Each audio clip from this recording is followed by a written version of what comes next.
final season of Game of Thrones. Please clear the set. You can actually use a whole episode just in anticipation. She's a sassy lady. Brienne and Toth!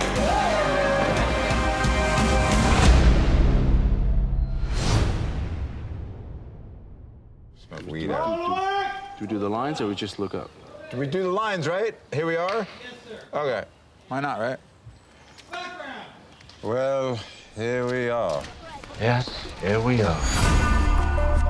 Because we were spending so much this season in Winterfell, that meant greatly expanding Winterfell. You can't just use the same 3 or 4 sets over and over again without it starting to look redundant. Winterfell has grown from, what was in season 1 and 2 a courtyard into a proper castle. When we read the outline for season 8, it was clear that it was so big what was required of it that we had to have a complete rebuild.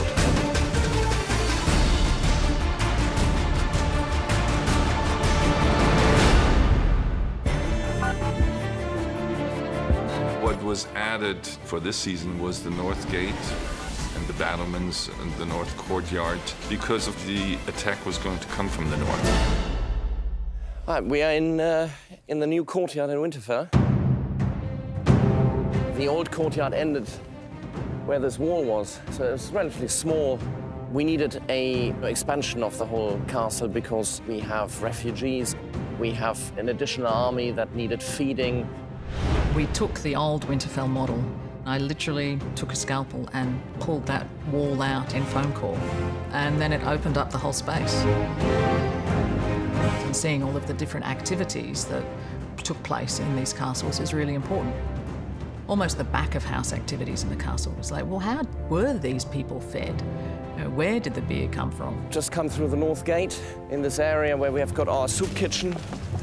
And we made spoons and ladles and bowls and things that you kind of take for granted, but actually require quite a lot of work.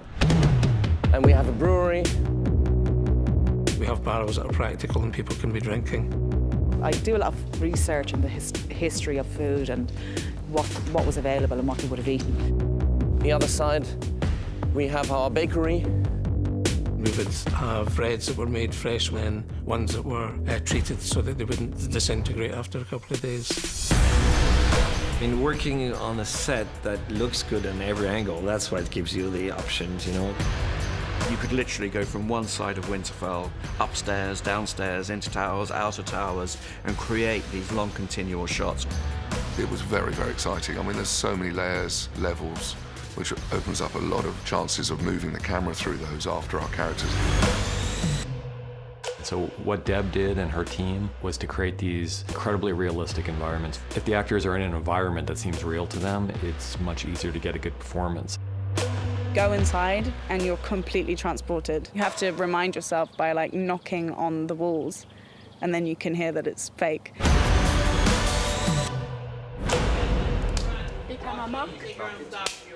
C marker. And action! Turn. Go. When I had talked to the actors concerning position and where they all sat, episode 1 of the season, I made sure that John sat in the front middle. He was, in a sense, rallying the troops that we have to get behind Dany Targaryen. When Jaime comes to Winterfell, she definitely took the role and took the queen's position. When I was a child, my brother would tell me a bedtime story about the man who murdered our father. It's an absolute trial, but it's fueled by this fact that no one wants her there. It's fueled by her needing to say, this is me in the boardroom, this is me at work, and I'm gonna show you how I work. I promise to fight for the living. I intend to keep that promise. David Nutter, he has the most enormous respect for actors. I mean, as do I. I couldn't possibly do that. Sitting in front of this camera is difficult enough. Once we get on set, he will have a director's rehearsal with the actors before the scene, and then we go for it. Go ahead, go down and go. Watch her go, then she walks away, and then you drive right down the ground. I know Sir Jaime. He is a man of honor. For Brienne, I think it's in some ways the most complicated feeling of all because she's feeling things that she can't really process. It goes all the way back to the beginning of their relationship when he kind of jumped in the line of fire for her. Without him, my lady, You would not be alive. Brienne's a very naturally shy person, and she stands in front of that room and she puts herself on the line. And it's almost like a declaration of love. And that means a lot to Sansa because she believes in Brienne. So if Brienne vouches for him, then that's good enough for her. I trust you with my life. If you trust him with yours, we should let him stay. What does the Warden of the North say about it? That's the first scene we see him after he's heard all the information from Sam.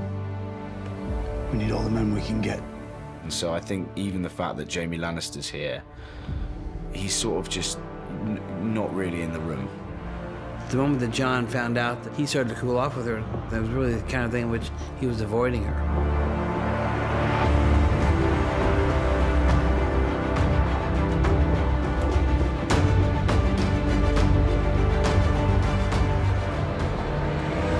Print. 16 off the ticket. Okay, Joe? Yeah. Okay. Okay, ready, and... In David Nutter's words, he was getting Winterfell ready for battle. And by the time Miguel would arrive in episode 3, the battle was beginning. And the thing that was really important to us was what steps would the residents of Winterfell take in order to protect themselves against the army of the dead. They would do as much as they could with dragonglass. We had the caltrops that were made. We also put shards of dragonglass on top of the battlements and the dragonglass logs. I had pre-engineered how to make the dragonglass, so chunks of resin, and then we'd nap it, shape it and grind it. Then we'd mould that and create hundreds of those types. From a very prop sort of sense, we had to make big piles of dragonglass that were movable. Background, weapons, spears, knives, daggers. Then using the forge work, how to make a sword, how to make an axe, how to make a spear. So incorporating all of those assets with Gendry. The whole thing's fully working. You know, the furnaces work, and the forges are all, you know, fully operational. And so, as an actor who's trying to look like he knows what he's doing, that's a challenge in Hark. Gendry's, in a sense, he's leading the guys with the forges. He understands all about dragonglass and understands how to turn those into weapons. It had to be molten dragonglass poured by an actor into a mould. And so obviously we had to play around with a material that was completely safe, completely cool, but also appear to be molten glass. Here we are, ready? Yeah. Arya goes to the forge, and then it says, oh, Gendry's here, and he's looking good. Gendry got a chance to kind of understand who the new Arya was as well, so there was a wonderful kind of a flirtation that went on there that was kind of interesting. It's going to be safer down in the crypt, you know. You're going to be down the crypt? Here we go. She basically proves him in a display of her prowess. She takes about 4 or 5 of these Dragonstone knives and kind of throws them against the post and kind of, you know, hits these posts 5 times in a row, and he's like, holy shit, she's got some abilities. I enjoy new experiences. I look forward to seeing this one.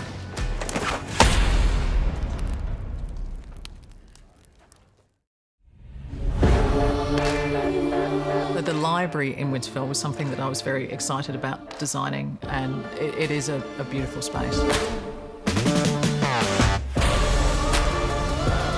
We wanted to make it look slightly different from all the libraries that we've done before. You know, they're not great readers in Winterfell. We added little details like, you know, these dire wolf heads. The wolf heads in the Winterfell library were just a bonus, really. We built these beautiful hammer beams, and it was Halka's idea to put the wolf heads on the end of those hammer beams. So Darren, our sculptor, sculpted those little wolf heads. We took the sigil and just tried to develop it into a 3D world. And then we made a small model in clay to look like a carved wood, because it was going to go at the end of a piece of timber. If the audience picks up on them, that's fantastic. If they don't, then they enrich the set in another way. Ready? Yeah, Lady Sansa, I was hoping we could have a word. Alone. Sorry, do that again. Hoping we could have a word.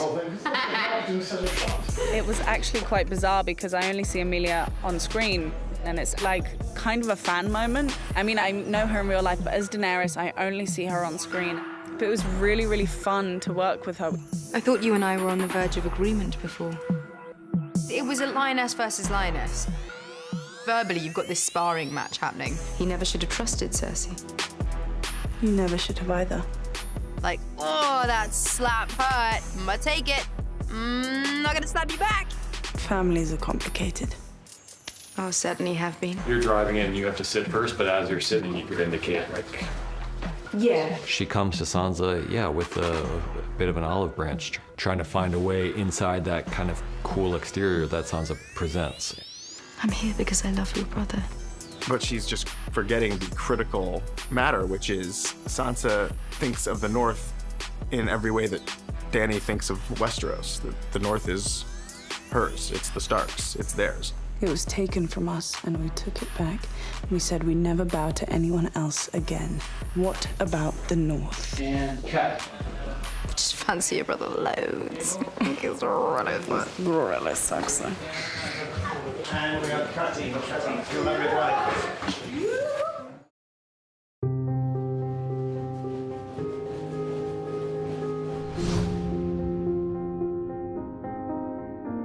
The way we had to light the night courtyard meant we had to dig trenches through a very thick World War II concrete lane for the megawatt power that we had to pipe in from the Jennies. So it was a bit more like preparing for Glastonbury than it was for preparing for a short stay location. Oh, for fuck's sake. May as well be at a bloody wedding. And we've cut, guys, we've cut. We had one night shooting. We had 3 principal cast up there, 3 cameras, background, our crew, and we had every kind of weather. We had clear skies, we had horizontal rain, horizontal sleet, big fluffy snowflakes, and so we had to cover ourselves in every kind of weather. It's very cool when you actually look at it and go, oh, that looks a lot better than we thought it would, considering it was pissing with rain, and you realise you got away with it. Where are you going? I'm not spending my final hours with you two miserable old shits. For us, what was interesting about this episode was always that it's our last night together. What people do when they know they have one night left on Earth tells you a lot about who people really are. I remember the first time we came here. You were a golden lion. I was a drunken whoremonger. It was all so simple. The sequence that I love so much was the sequence around the fireplace. It starts off with something simple as Tyrion and Jaime having a moment together as brothers. My lady. Oh, we didn't mean to interrupt. We were just looking for somewhere warm. Contemplate your imminent death. You've come to the right place.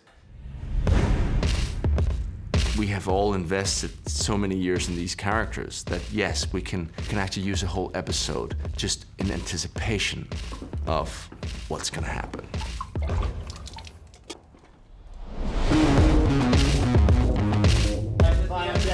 And there was a good gang in the room. We've got Peter and Tanya and myself, Brianna, and that wonderful atmosphere that the guys have created.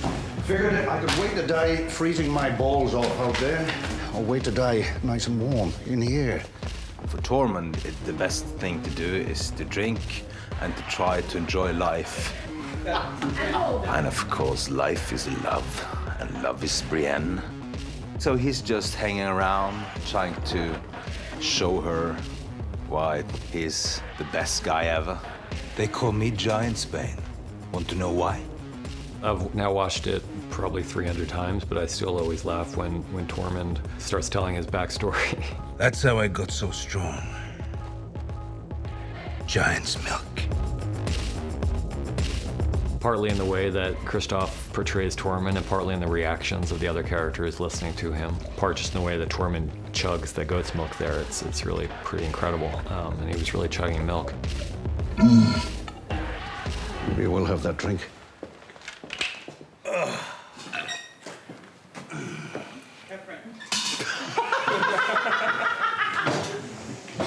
But it does not impress Brianna, I think.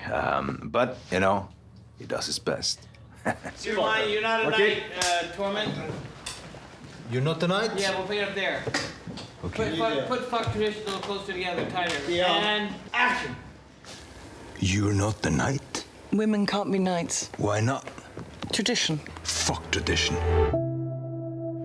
There's a scene that Brian Cogman wrote in which Jaime decides to knight Brienne that we always just loved. We loved enough that we made it the title of the episode.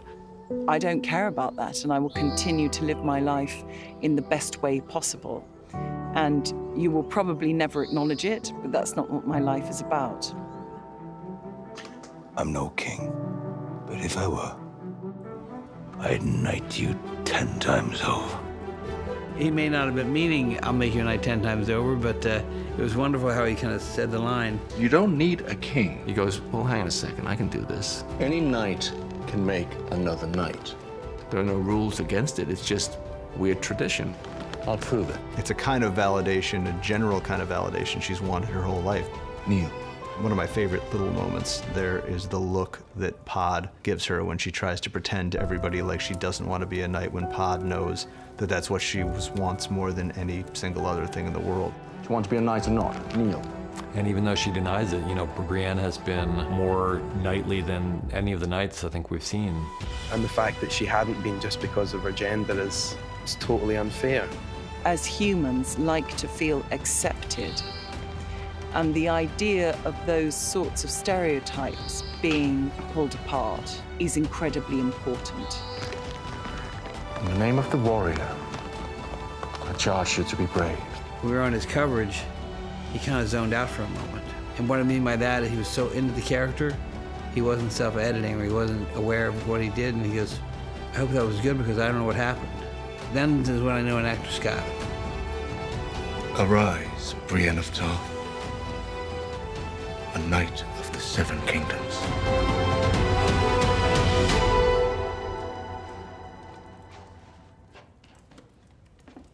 Living your life exclusively for the well-being of others in service of an idea greater than yourself. I am delighted that Brienne is recognized for that.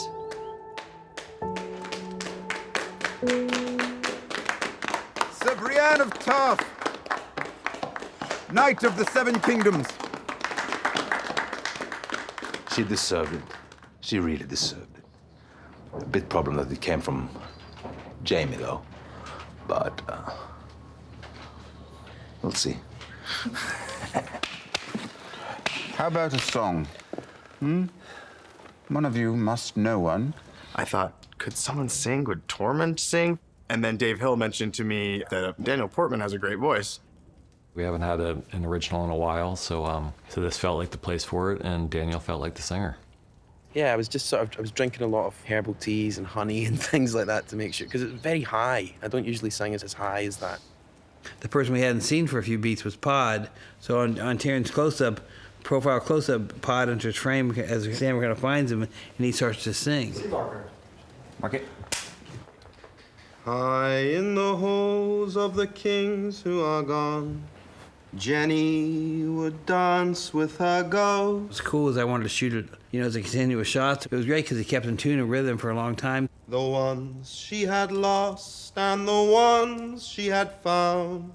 What I really wanted that episode to be was a love letter to the characters, because I love them so much. Most of the scenes of that episode, it's really these characters in a room sharing their humanity. The ones who'd been gone for so very long, she couldn't remember their names. I pledge to fight for the North, and I will fight. Spun her around on the damp old stones, spun away. Your father taught me how to do what's right. This is right. And she never wanted to leave. Never wanted to leave. Never wanted to leave. Never wanted to leave. Never My name. wanted to leave. My real name Never wanted to leave. is Aegon Targaryen.